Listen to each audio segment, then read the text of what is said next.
Hey, and welcome back or welcome to the Talks with Bri Podcast. I'm your host, Sabrina Simmons. Folks, I hope you are all doing well. It is good to see you. For those of you who are new to the podcast, Talks with Bri is a bi weekly podcast where I share bits and pieces of my life, words of encouragement, and a few nuggets of wisdom. Sometimes I'm joined in by guests on these series like Outside Looking In or A Leap of Faith. If this sounds like something you're interested in, if this sounds like a bit of your jam, please feel free to follow along the podcast and let's journey together. Now, switching gears, folks, I hope you had a wonderful Thanksgiving. Sweet November has ended, my favorite month, the best month of the year. And we're right in the thick of December, the last month of the year, the last month of 2023. Um, as is customary, and I'm sure your social media timelines are flooded with a lot of talk of, how to finish the year, right? Are we going to finish strong? What are we going to do to finish the year? So many things. I say whatever your plans are. If you want to finish the year strong, do that. If you want to finish the year healed, do that. And if you want to finish the year appreciating all the lessons that you've learned throughout 2023, you can do that too. Folks, however you decide to finish the year, wherever you are in your journey, remember that the path you're on is yours alone. And a lot of times, we get caught up in looking at everybody else's journey, but what you should really do is trust the process and continue to walk in faith. So, that being said, we're walking in faith. See what we're doing? We're walking in faith. We're leaping in faith. Guys, Leap of Faith is back. I know I mentioned it in the last episode of our podcast that I'd be having a very special guest on the Leap of Faith series, and I kept my word, and we were able to work out our schedule stuff. But Leap of Faith is back. For those of you who are new to the Leap of Faith journey, Leap of Faith is a space where folks are being, I interview folks who have either taken a significant shift in their life, be it switching their careers, moving to another country, moving to another state, or they could be like me and starting something they've always wanted to do. Hello, podcast. My guest today is Madison Millwood. Madison is a dynamic individual with a multifaceted background. As a second-year medical student at the American University of Antigua College of Medicine, Madison is dedicated in her pursuit of knowledge in the field of medicine. Her academic career began at Binghamton University in upstate New York, where she earned her bachelor's degree of science in biology, showcasing her commitment to the biological sciences. Beyond her academic pursuits, Madison holds a certification as a personal trainer, highlighting her interest in promoting physical well-being and a healthy lifestyle. Sports play a significant role in Madison's life. She enjoys playing soccer and basketball. These activities contribute to her physical fitness and reflect her passion for teamwork, strategy, and a competitive spirit. In her leisure time, Madison enjoys singing and is actively involved in the Grace International Ministry's Praise and Worship Ministry. Engaging in musical activities like singing allows her to express herself creatively and provides an opportunity to put her faithful heart into action. Madison, welcome to the show. Hi, thank you for having me. You are so welcome. Guys, I'm going to come with the backstory. So when I was thinking of guests to interview for the next Leap of Faith episode, Madison just came in my spirit. I've known Madison all her life. And in that time, I've watched her grow into this impressive young woman who, as her bio stated, is driven and purpose-filled. And so I gave her a call. Actually, I texted her and I was like, "Hey, Madison, it's Sabrina. I got a question for you. Can I give you a call?" And she's like, "Yeah, sure." And I also like to say the rest is history. So today we're going to talk about Madison's Leap of Faith story, one that I think is inspirational, not only to me, but to anyone who really, if you find yourself called to something, right? If you find yourself, you have a desire to achieve something, you're like, okay, this is my dream. This is what I want to do. What do you do when your dreams require you to leave your family, your friends, and everything that's comfortable? What do you do? I say you do like Madison and you take the leap. So, Madison, before we get into the meat and potatoes of this whole journey that you embarked on, give us a little backstory, right? Give us a backstory on your pre journey. When did you know that pursuing medicine is something that you wanted to do? Yeah, of course. So I think a lot of it had to do with the school I went to. I went to Baldwin High School, and the school had something called academies. So they separated the academies based on professions and careers. So they had a business academy, medical academy, um, I forget, engineering, Mhm. entrepreneurship. They had all of those categories, and you were like allowed to test all of them out Oh. basically as like an elective. So you could choose like two, and or your favorite two, rank them, and they would kind of like put you in. So I chose medicine, being that my mom was a nurse, so it was always something I was privy to. Hmm. And the entrepreneurship from my dad's side. Hmm. And I just took a liking to medicine. We were able to like learn how to place IVs at a very early time, like on a mannequin. And I was like, yeah, this is it right here. Like, this is it for me. And I was like, okay, I'm in this. So from then on, I was put in the medical academy. So along with my regular school work and like, sports, I was able to take medical academy classes, go to these like conferences that Hmm. spearheaded like research in medicine, and it just sparked my Wow. interest from like a really really young age. So I give a lot of credit to my school for like Hmm. spearheading that. That was like new at the time. I'm sure it's like very implemented now, and they have a bunch of new stuff. But I was able to get introduced to medicine at a young age, and I think from then like everything just like flourished. So shout out to Baldwin High School. Shout out to Baldwin High School. I was gonna say it's interesting that you mentioned that you're privy to like the medical field, being that Mhm. your mom's a nurse and your dad's has that entrepreneurial spirit. Yeah. And I in as you said that in my head is just like, wait, it's the battle Right. of the careers. And in this corner, your dad's like, come on, medicine, you got I this know. entrepreneurship. And then your mom is like, it's okay, baby, you medicine is Yeah, it. yeah. And medicine just won out. So what was it about it? Like you talked about the fact that it just being privy to that program and taking a liking to medicine, but what really piqued your interest? Like what called you even more? Yeah, I think I definitely my mom. I think I owe my mom that. Like from a young age, we would go into her hospital and she would walk through and she'd be like, "This is my daughter Madison," and she's introducing me to everybody, but I'm seeing like those offices and I'm seeing those beds and IVs and those lines being placed and I'm hearing the ECG beep and I'm like, "What is this?" Like this is Hmm. kind of like, this is like something inside of me is like find out more about this, like, you know what I Yeah. mean? And I think when something is planted inside of you, I don't know how it got there, I don't know who Hmm. did it, and it's watered a little bit. I think that's what kind of happened in that moment, that I just started to see like this is what I want to do. My mom would always expose me to it. I don't know that she knew what she was doing at the time, Right. but I think she knew and saw something in me, maybe some type. I don't know. I would have to ask, but she saw something, exposed me to it, and it just sparked. You know what Yeah. I mean? Kind of like just when you take a liking to something, Yeah. I just took a liking to it, and I saw how things change when people are able to have some type of knowledge that, takes years and years to acquire, but once you Hmm. have it, you can kind of change people's lives. And that was something that I was like, I have to be a part of.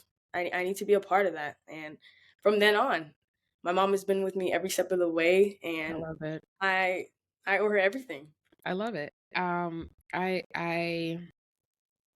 you said something about just Hmm. exposure, right? And also you had that seed planted, right? Like you didn't know why this area, this field is just calling you, right? I don't like blood. I don't like blood. Like I think had the roles been switched, I'd be like, nah, girl, we ain't doing this. Right. But there was something that you came into the hospitals, you're like, wow, this is interesting. What's this curiosity that you had kept being piqued and kept being prodded as you got even more exposed. And then thankfully, your school had this program that even allowed you to say, wait a minute, there's something here, Right. right? So we went to Baldwin, they had this program, you got exposed. Shout out to mommy. And being that catalyst, give us more. We got Okay. to Bimington and it's just like, okay, medicine is it. This is how I'm going to pursue it. What was your plan and how did you Yeah. go for it? Yeah, Binghamton. So I go to Binghamton. Binghamton is a big school as far as medicine and research as well. And those are Mhm. two big things that are a part of the med school application process. So it was kind of like a perfect fit. Mhm. Also, my parents went there, so I mean, oh, what else is new? Right. So they knew kind of where I should be to get where I wanted to go. So I Mhm. started in Binghamton. Majority of the population of Binghamton is biology majors, pre-medical students. So you're surrounded by a flood of people who are kind of in the same goal as you. They're trying to Mhm. get in the same place, trying to get through those same doors. So that's really good. At least I felt that way because I didn't see it really as competition. I just said, "What are you doing? Let me do that too." What did Right. your friend who's 2 years above us? What are they doing Mhm. right now that I can kind of get a head start on or keep in the back of my head so I know what I need to be doing ahead of time. So I get to Binghamton, I'm surrounded by all these people who are kind of in the same range as me, and I just found that to be so extremely helpful. There were a ton of advisors and opportunities for research, especially Mhm. that I found to be very helpful. But college also came with its challenges as well. Like those classes were insanely hard. Organic chemistry, don't get me started. Like to Right. this day, I cannot tell you anything about it, but I made it through. Just with the help of others, tutors, never being afraid to ask for help. That was a big thing I Mhm. learned in college. Like, Yeah. please reach out for help for tutors. You're never too stupid. You're never too Mhm. smart to ask for help. Everybody needs help.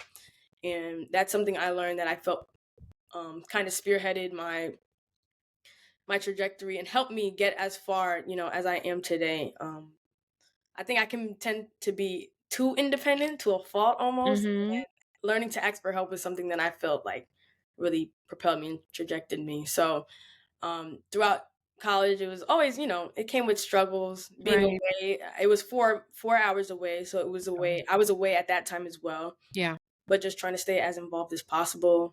I like that. And I will say, listening to you talk about just seeing your peers 2 years ahead and saying to yourself, hey, let me find out what they're doing. I would say your background in sports played a part in that Um, because you looked at the folks in your, core or your year, your quad, whatever the case may be, Mhm. that cohort of people, you didn't see them as, oh, these are the enemy or this is like the opposing team. You're like, no, we're in this team. Yeah. And what we need to figure out is how are we going to make it? And you use those that concept, those sporting concept, that skill, and you transferred that competitive nature. You transferred that knowledge, that life skill knowledge from just playing sports and being as a part of a team, and you moved it into your academics. And Right. just from our conversation and just from knowing you, I know that you're extremely disciplined. I know that you're driven, you're independent, like you said, but y- one of the lessons you learned is never being afraid to ask for help. Um, and I think you should applaud yourself for that. That's pretty self. A lot of people who Yeah. are not your age don't know how to ask for help. Yeah. So the fact that you're able to identify that at such an early age is already putting you in to the position to Mhm. continue going forward and continuing to be great. Um, so you graduated Bimington, Mhm. happy day. We're so excited. The process started. Walk me through the process because Yeah. we need to know, how is it with applying for medical school, and what does that Yeah, look like, and what was going through your mind at that time? definitely. Okay, I'll let you know everything. This is where it started getting rocky. Right Mm, around this time, so you're like in your junior, senior year, mhm, and now it's like, okay, you're not going to be up under a dorm room much longer. What are you going to do? I knew mhm, what I wanted to do. I did not know how I was going to get there. mhm, There are so many obstacles as far as medical school applications, medical mhm, school acceptances, medical school in general. Like, it's just a big brick wall, it can seem like, externally. um so my process was a bit different. I intentionally wanted to go to school in the United States. mhm, I wanted to apply to schools close to home. I didn't mhm. want to leave. I wanted to be around my family, my church, Right. what I know. I wanted to be around that. However, I have a mother who sees ahead, and I was graced with great parents who know ultimately what is best for me. Right. And what being that my mom works in a hospital, she was Mhm. around a lot of doctors who didn't go to school in the United States. So she was Okay. surrounded by a lot of doctors who went to school in Grenada, um, Antigua, Bermuda, like a lot of Mhm. those, states, and they're in the hospitals working amongst her. She said, well, if they can go away and do it, my child can do the same thing. And she Right. introduced me to that. See, I didn't see that because I was Right. at school, but she saw something that I wasn't able to see and put Mhm. me kind of in that mind frame. I did give her some bite back. I did not want to go away. I said, no, thank you. And she said, we're going to try again tomorrow. And she just kept pushing me. She said, submit your application. Wow. Um, to the Caribbean medical schools. I actually did Mhm. not apply to any US schools. Okay. I applied to post-baccalaureate programs, which are these 2 year, some of them offer a master's in like a specialized, maybe like a biomedical sciences or whatever. And it Mhm. just specializes you in something to kind of build your GPA and make Okay. you a more competitive med school applicant. Okay. So typically it's 2 years. Some Mhm. programs offer you a master's. A lot of the programs, at least in New York, didn't. So, Mhm. and then you would then apply to a med school cycle. Um, Okay. what the Caribbean schools offered me was a chance to go immediately after graduating undergraduate Okay. university. Um, and that's the path I took. I applied to the American University of Antigua, same process, So wait, before we It's even like, your mom was like, "Girl, we gonna do oh this." yeah. Oh yeah. Right? And you're like, "Okay, that's wonderful. Yeah. The No right thanks. life. That's great. Love you. Right, You're doing right. so wonderful." Mhm. Um, what when it got to the point where it was like, "Oh, I'm gonna do this." Yeah. Because I want folks to understand, Yeah, yeah. one, you're really close to your family, close knit family, Yeah. you know, like tight, right? And you went away 4 hours away. Granted, it's 4 hours away, but you're still in the United States. So it's Yep. like, all right, I could just drive 4 hours and I'll make it Still back, in no New York, problem, still in right? New Still in York. New York. Yeah, yeah. And your mom was like, girl, I see it. You're like, that's great. You're like, but I could see it here. And she's like, no, Yeah, I see yeah. it there, right? Yeah. When you finally accepted, right? Because you could have gotten the acceptance letter and still say, I'm not doing it, Right, right? right, right. When it got to the moment that you were like, oh, I think I'm gonna have to do this. When it got to that moment, it's like, okay, I'm gonna do this. Mhm, Not because mommy said so, but because mhm. I finally see the vision. Right. What what was going on with you? Yeah, yeah. So as I said before, like that wasn't my first option. I Mm-hmm. was like, and I'm like getting through the process, and I'm realizing like if this is something you're willing to do or you Mm-hmm. want to do that bad, you're going to do whatever it takes. Like whatever it takes. Like you have to go through the highs, the lows, you have to Mm-hmm. go here and there. And I feel like the nature of medicine is like Mm-hmm. that.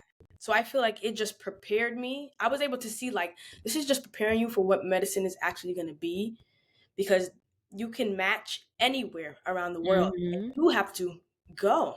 Right. You have to be willing to go. You have to be willing to get there. How bad do you want to be a doctor? That bad? Go to Antigua. And that's just kind of what was going through my head. Like, is that ideal? No. Will you not see your family for 6 months? Yeah. Will you miss them? Absolutely.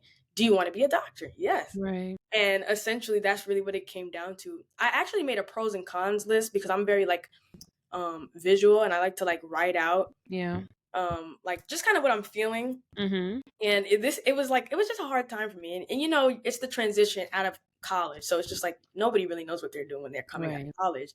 And the pros of going to school out of the country and pursuing medicine farly outweighed staying in and possibly delaying the process.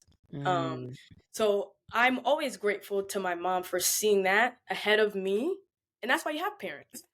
That's exactly what parents are for. And I'm just grateful to have great ones, the ones that are right for me, that know me and what I'm capable of. They know my personality. They knew I could handle it. I knew I could handle it too. Right.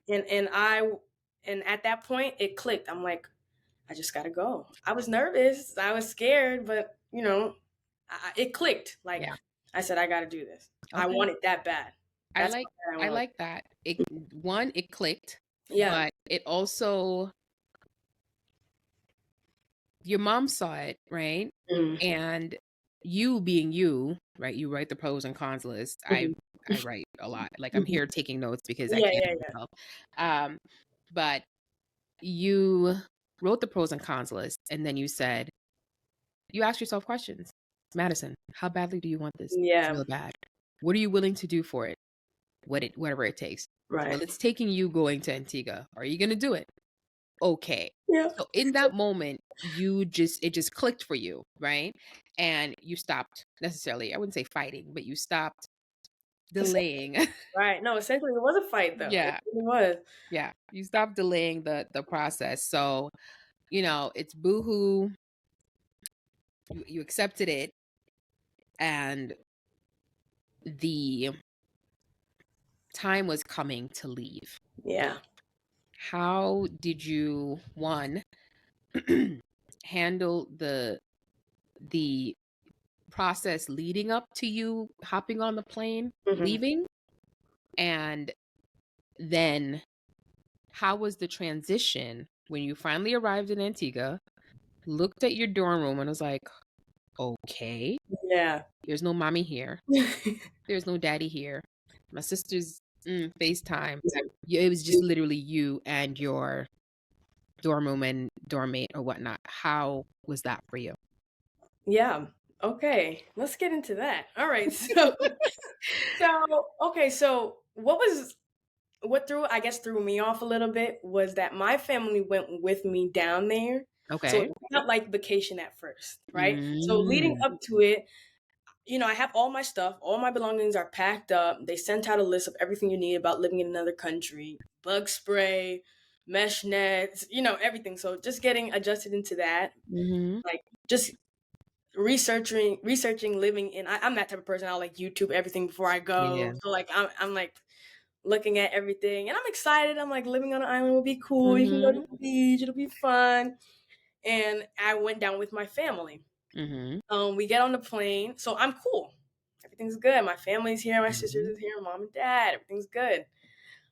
So we stay at this little resort, and I haven't been to the school yet. I also started school during COVID. So we were still like online. Yeah. So you weren't required to go down to the island for my first semester of medical school. Okay.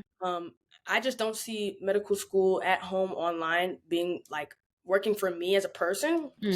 So I was like, I have to go. Right. So I hadn't gone to the school yet because everything was kind of online. So I was still, orientation over the computer, still with family. Everything's good. Then it's moving day. All right. So we're moving everything in. We roll up to the school, and I'm just seeing like palm trees, like it's super hot, like, oh my God, it's like painfully hot. Moving the stuff up the stairs, no elevators, you know what I mean? It's just like, it sounds trivial, but like that's a big thing.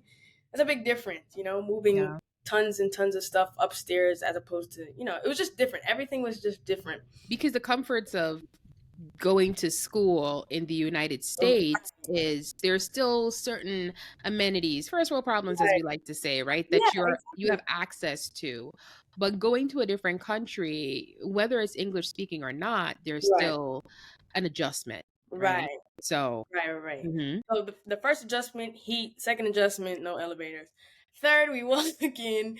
The dorm room was really nice, so I do appreciate that. That was good. So it moved everything in, and then like you said, parents leave. It's also COVID, so there's not many people Right. on the island at the school at the time. Mhm. So that was also a big adjustment for me. Like I I sleep my first night in the dorm and I'm like, where is everybody? I feel Right. like kind of like lonely. I'm used to like noises. I'm hearing, somebody's TV in the other room and Yeah. people are around you. I just heard what is it? Lizards, Crickets. geckos, crickets. Like I'm just like, what is this? I Right. don't know what these are. I'm a little bit scared. It's Mhm. so hot. I don't want to turn on my AC for so long because I'm gonna run up my bill. Like Right. it's just like all those things are coming, into fruition for me. And I'm like, Mhm.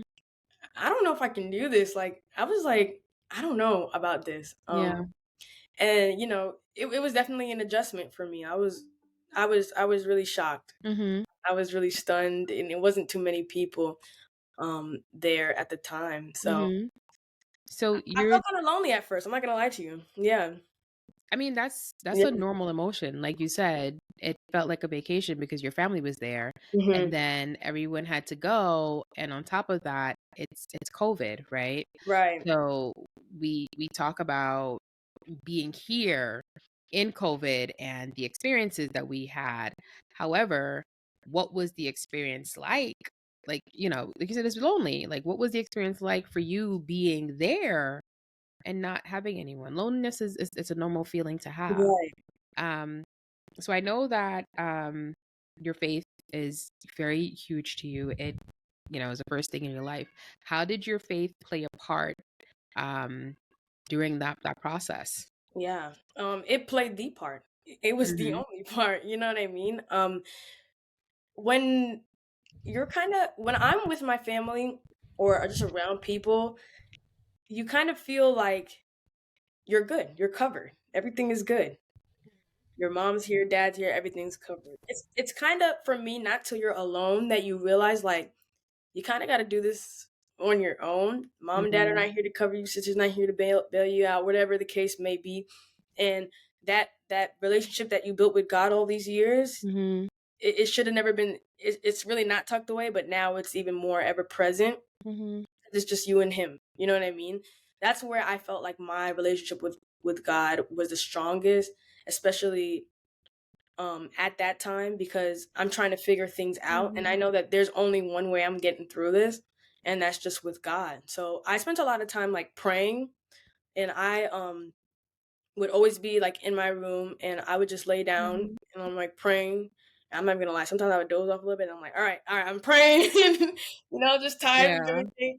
Just be honest. Like, and I'm like, I need you right now. Like, I don't know anybody here. I'm all alone. I'm asking for your guidance. I need you to guide me. I Hmm. don't know where I'm going, and I need just lead me. I'll follow you. Whatever you want me to do, I'll do it. I need your protection. I'm in a new area. I don't know Hmm. anybody here. Just protect me from any dangers, and I just asked for his guidance and protection. And I just asked him for the motivation and strength just to get through medical school within itself, just because Hmm. of how taxing it is. Those are like the three things, majoritively. And the last thing I really asked God for was to have his way in my life. I was taught from a young age just to let God have his way. Because what he has in store is just so much greater than you can think. That took Mm. me hard, like a really that was hard for me to understand because I'm like, I know what I want. Like Jesus, just add in what you can and let's make it happen. Right. You Was know? that like your like they talk about come to Jesus moments? Yeah, Like you being there now, you're there and you're like, all right, God, you said no good thing we withhold from me. yeah, Okay, God, okay, my parents are like, Madison, like, don't worry. God has something great for you, Yeah. your mom is like, girl, I see the future. I see Yeah. the MD behind the name. Like, everything is there. Yeah. And it's one thing, people always say it's one thing to be like, oh, here the testimonies are here. Mhm. Folks tell you of like how good God is. But to actually know Yeah. that for yourself, you Yeah. experienced that in Antigua. Definitely. And it was just through prayers, yeah? Oh, definitely. Prayers, even like sometimes I wouldn't even describe it as praying. Like I'm actually Mhm. talking to Jesus, like Yeah. as if like we're on the phone. I'm like, Yeah. hey, how are you? All is Girl, listen. like, you know what I mean? Ooh. And I feel like the have your way means so much more when you don't know your way. It's so easy to say like it's so easy to say have your way when you feel like you know what's going on. So it's Oh, like, for all right, sure. God, just do whatever.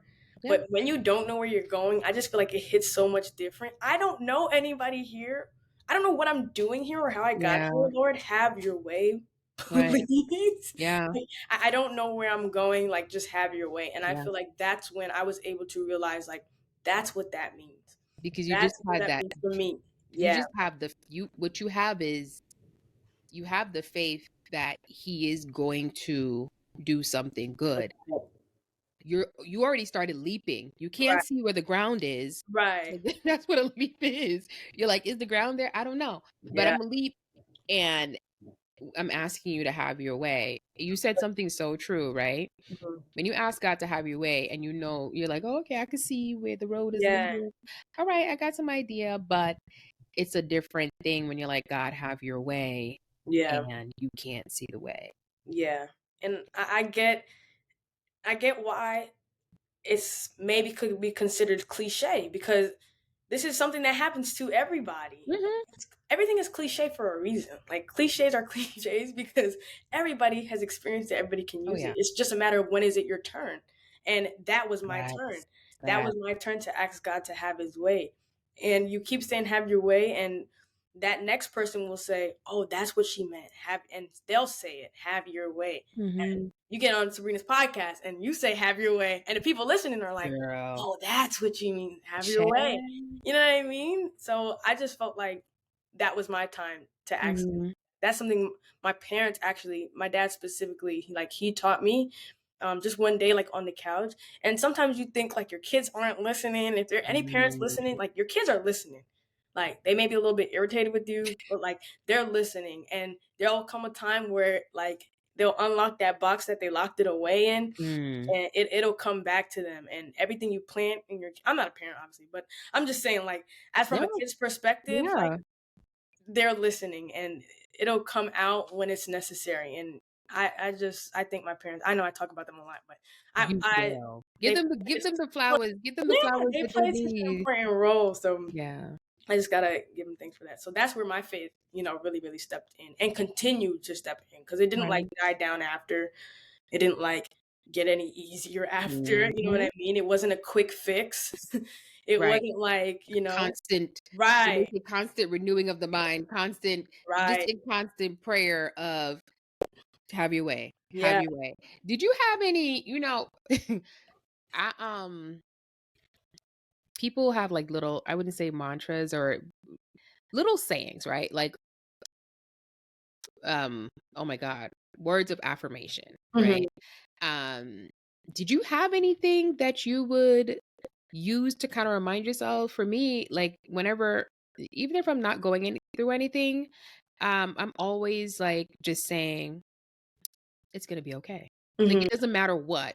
I'm like, it's gonna be okay, Sabrina. It's gonna be okay, and just saying it over and over again helps me to remember it's gonna be okay. One, because I know God is gonna take care of it, but sometimes you need to say things to yourself out loud to kind of reaffirm what Yeah. you already know up here. So Mhm. did you have any little affirmations that you would tell yourself or write to yourself? Yeah. I mean, we had like this exercise at school and affirmations was a big thing about it because there's so Mhm. much power in saying things out loud. So Mhm.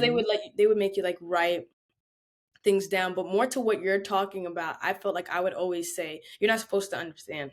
Mm. Like I would Ooh, always I say like that that. because I always felt like I was in a predicament that I was like, why is this happening? Like, but what I found peace in knowing is that you're just not supposed to understand. Like that concept of God's plan surpasses your understanding, his knowledge surpasses your understanding. Whatever he has in store for you, you're just not supposed to understand it.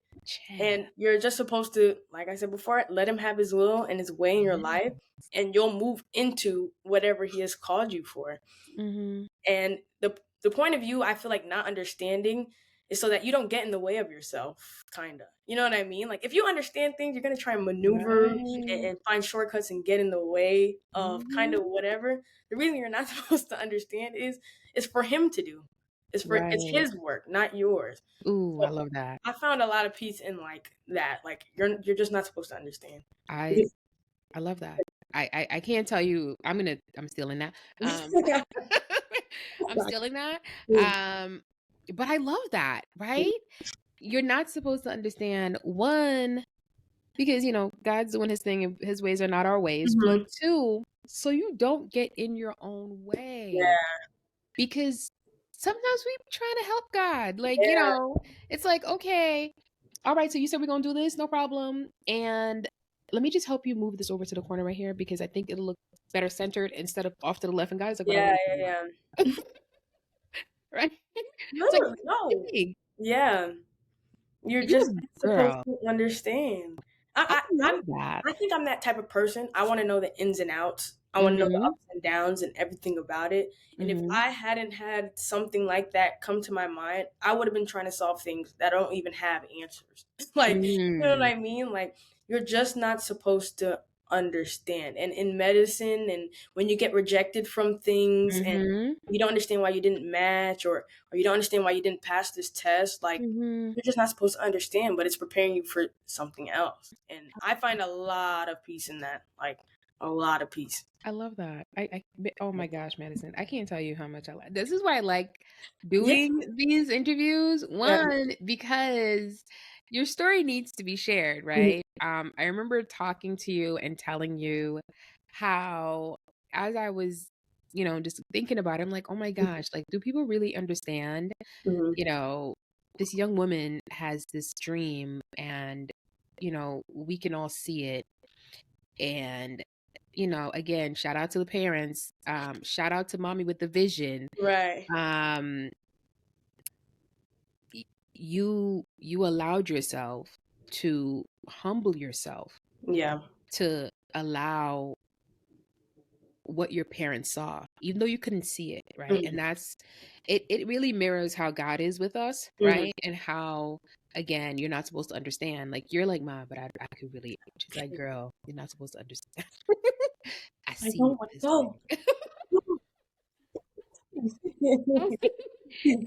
it works, right? But the reason why this is important is because there's somebody there who needs to know your story so that they can know, hey, you're in this journey right here, but you're not supposed to understand why this is happening. Just trust the process. Literally. And get out of your own way. Trust the process. Right? Girl, I love that. Oh my, if you could see what's bubbling on the inside, I really wish you could, because I love it. What would you say? Because we talk about, it's one thing to go to medical school. Oh Lord. One thing to go to medical school. We know it's hard, right? Like, it's hard. It's but you went to medical school during COVID, right? And I forgot about that. COVID's in the back of my mind. But what would you say is the most important trait, right? Somebody's listening to this podcast. They're like, oh, Madison could do it. I could do it too.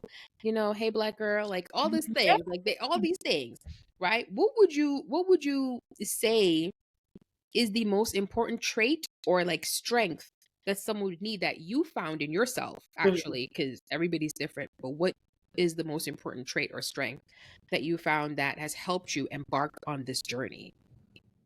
Discipline. Discipline. 100% discipline. Doing things when you don't want to do it. Pushing yourself, sticking, being consistent. I feel like those are all facets of discipline.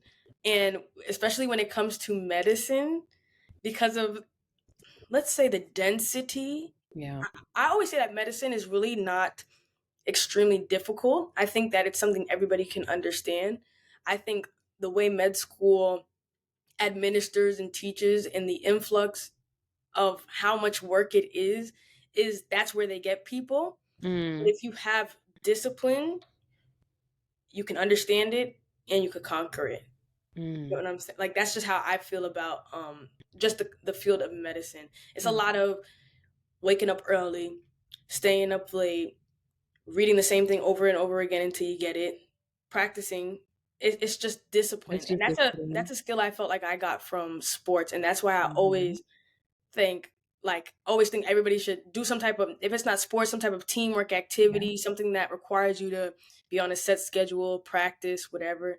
Because there's things I learned from basketball that I didn't even realize is what's pushing me to get through medical school. That transferable skill. Right. When we practice for 3 hours after school, after,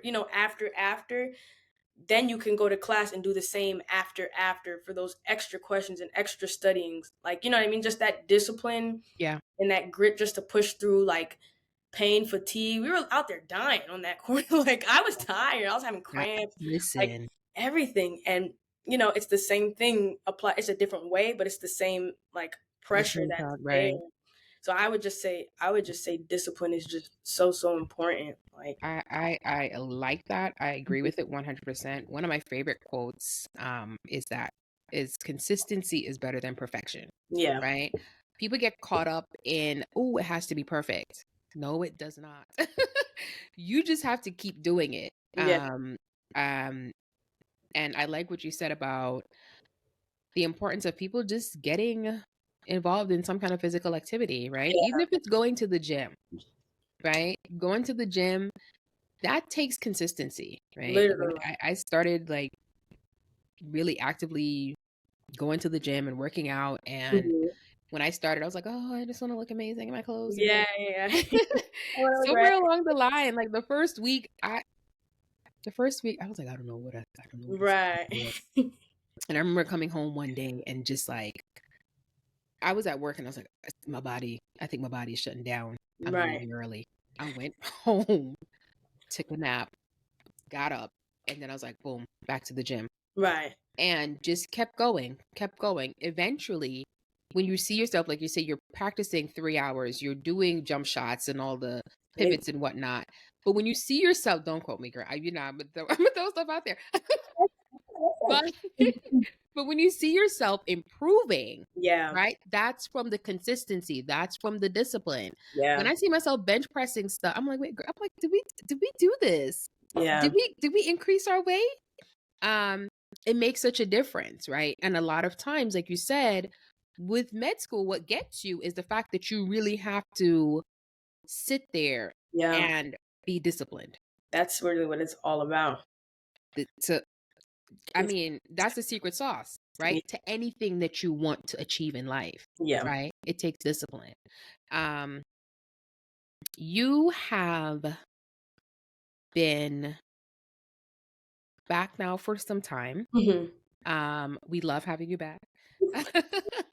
And I know that, you're in the process of doing, and I'm gonna let you explain it because I don't want to mess it up with my layman terminology.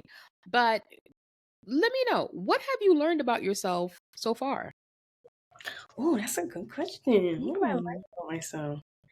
I've learned that I'm very independent.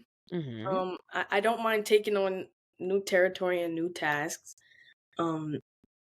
I did learn how to kind of, you have to, like, branch out. Like, I had to, like, seek out friendships and, like, coming from a close-knit family. I think this is where I'm coming from. Coming from a close-knit family, you kind of have your built in, your core, like, you're good. Yeah. Everything is built in. Right. So I learned how, I guess, dependent I was on, my family, my sisters, and going away kind of helped me to learn that, like, there are good people out here who can help pour into you in ways that maybe your family, couldn't. There's people Mm. out there that are supposed to teach you things and expose you to new things. They're not related to you. They don't share blood with you. Yeah. They care for you just as much. They're good people, and they're on the same road as you. Like, they're trying to accomplish the same thing. And I think that Mhm. shared goal, not blood, not family Yeah. ties, but just that shared goal and going through kind of, maybe being dramatic, but that trauma of med school together. Listen, you can speak on it. It You know is what what I it mean? is. Yeah. Yeah, like just going through that together helps you realize that, like, there's people out there, that those are your people. Those are your Yeah. people too. You have your family and you have your people. And I met like good friends out there, good, wholesome, God fearing people, Yeah. same core values, people who believe in what you believe in, trying to Mhm. accomplish the same thing. I've learned that that's there. That's something I couldn't say I really knew before. Even in college, I didn't really learn that as much. But Because you always had your sisters. even my sister, I went to undergrad with my sister as well. Yeah. Even she was there with me.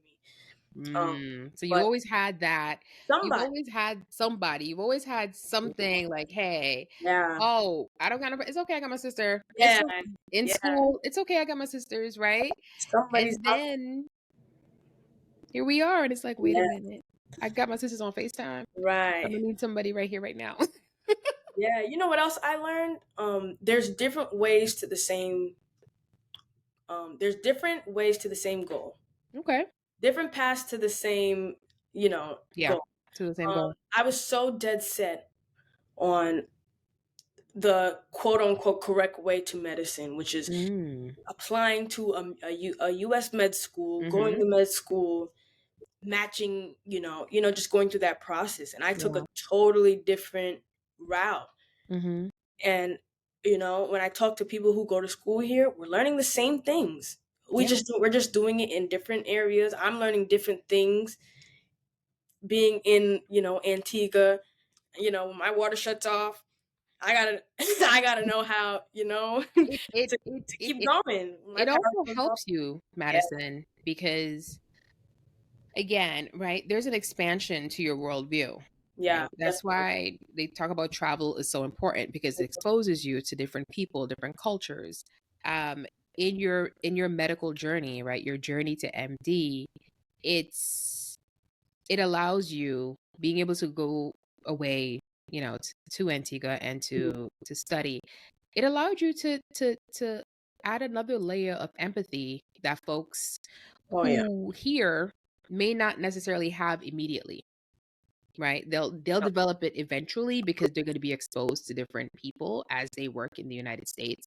But you already a leg up because you've had that experience. Right. So I like that there are different paths to the same journey, to the same goal. Yeah, yeah, definitely. And I'm grateful that I took the path that I took, and Mm-hmm. the things I was able to learn from that path. Just to shortly elaborate, I won't talk your head off, but Mm-hmm. just to shortly elaborate, just like even like we used to have to do hospital rotations in Antigua, Mm-hmm. and just being at that hospital, just seeing the size of the hospital alone to an average hospital here, Yeah. like just take that at for what it is, just the Yeah. size and infrastructure of the building, to have one hospital on the island for everybody. Wow. You know what I mean? Like Oh wow. there's not technology, they're not writing up people's patients' codes, and Mm-hmm. they're handwriting stuff. There's one doctor for each specialty. It's just a Right. lot more. It's a lot different than it is here, and A sometimes you can completely take it different for world. granted. When Yeah. you didn't see your doctor on time here, you couldn't even possibly imagine how long it took somebody in the emergency room to even see Yeah. one doctor. And they'd just be so lucky that that one doctor is an emergency medicine doctor. You Right. know what I mean? Like, it's just different. And the things that we're taking for granted here, you're just able to see it at a different face value. You're also able to see how things get done without, high tech, robots and everything Yeah. doing Yeah. everything. Like, just getting back to the basics and like, Giving you more yeah, transferable skills that when absolutely, you start, right? Like when you when you start practicing, you're absolutely, like, "Oh, this shutdown, don't worry, we have this workaround that we could do." And absolutely. again, it gives you a leg up. So in a lot of ways, shout out to mommy again because it's like Who would have thought, right? Sometimes, girl, you're not supposed to understand. That's supposed Okay. to understand. I like Yeah, trust me, I love it. So you're back home now, and as I mentioned earlier in the podcast, when I called her to do the interview, like, hey, thinking about doing this interview, she's like, I'm in the library studying, but no problem. Uh, what are some of your, along with studying, but what are some of your other productivity hacks as you get yourself still in the mindset of keeping the information fresh? Oh yeah. I think a big hack is having people around you doing the same thing. Mm, That keeps you productive, in my opinion, because mhm, when you're alone, it's very easy to slack off, you kind of lack accountability when you're mhm, just doing things on your own. But I find that still, like, FaceTiming my friends from school, because I went to mhm. school out of the country, so there's nobody like that I know that's in Long Island that I went to school with that I can just pick up and study with. So I have to kind of reach out and make those connections with those people, Yeah. keep it going, to kind of like foster productivity within Mhm, myself, and have other people hold me accountable, have people that I can study with, ask people for help. It's something I'm still mm, still to this day working on. nice. That's one thing that I try to do, just reach out to other people and to keep me accountable. Another thing was just take a ton of breaks. I was really, really bad with breaks because I'm Mhm. like an all or nothing type of person. When I'm on, I want to be on, and Yeah. when I'm done, I just want to lay down. Mhm. Um, that is the number one recipe to burnout. Like, let's just be real. Like, I would burn myself out trying to go for hours without a break, because when I'm done, I just want to be done. But Right. that's just not what medicine is about. Like, Mhm. have bouts of productivity, take a break, go for a walk, exercise, do something, and come back to it. I wasn't a big fan of that. Take a nap, like, but Oh, naps are yeah, essential, girl. that was another thing. Oh, nice. The number one hack though is you got to keep God first. Like, you have to pray. Like, you're not, in my opinion, like this. That's something that really helped me through. Mhm. You need a foundation, you need a base, you need someone to turn to when there's nobody there, and that's what that was for me. That's Love what it. God was for me in Yeah, that moment. And I shout out love to it. Now just getting into, you talk about your mom, your dad, you talk about your sisters, you. and they could possibly be the answer to this question, but tell the people, right? Who are the three most influential people in your life and how have they impacted your journey so far? And I feel like you've kind of answered this, Yeah. but um, I want to give you a little time to just Mhm. kind of, Yeah. to Yeah. share that with the folks and tell the people who these people are to you. Okay. So I'll start off with somebody I don't think I mentioned so far. I think I That's already right. mom. No, I'll start off with my mom. My mom was one of my biggest inspirations for medicine. One, Mm-hmm. because she was in the field of medicine, so she kind of just sparked my interest in it. I saw her do it.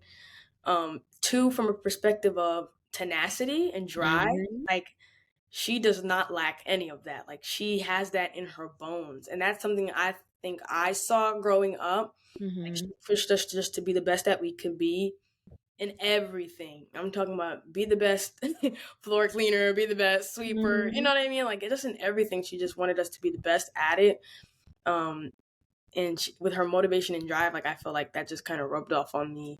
Mm-hmm. And she just cares so much for me, and it just, I don't know. I just want to make her proud, and Mm-hmm. that's just one of the people that influenced me the most. My mom. The second person I would say is definitely my dad. Mm-hmm. His influence is more, he guides me. He guides Mm. me in everything that I do.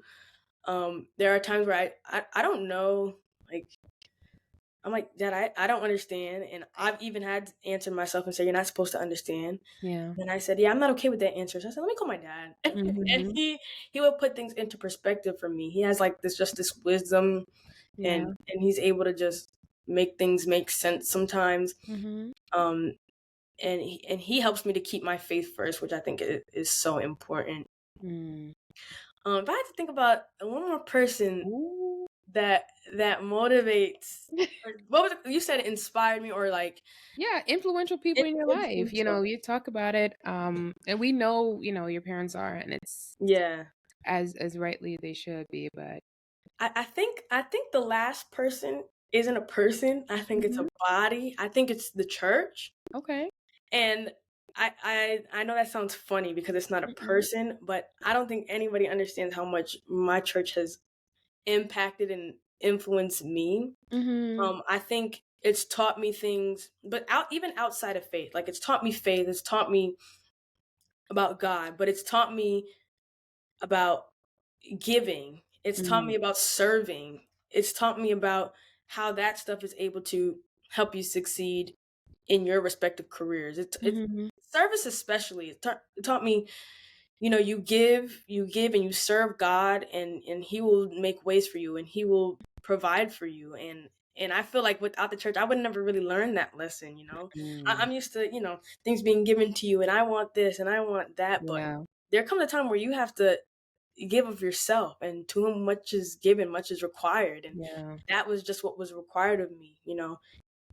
And I learned that through service, like you can be blessed as well. And I think that was influential to me. Not a person, No, I but get it. but you know what I mean? Just like a body Service. that, Yeah. yes, it taught me how to serve. Mhm. Yeah. And that's a big part of the career of medicine as well. Service. And that's essentially what it is. So I feel like, True. you know, So true. yeah. So we have been chatting, and I really love this conversation. As I'm sitting here listening to you, my heart is full. I think it allowed me to get to know you a little better. I already knew you were just absolutely amazing, driven, um, but it gave me a little bit more insight into you, and I think whoever, hopefully a hospital's in New York, because we got to go to somebody, but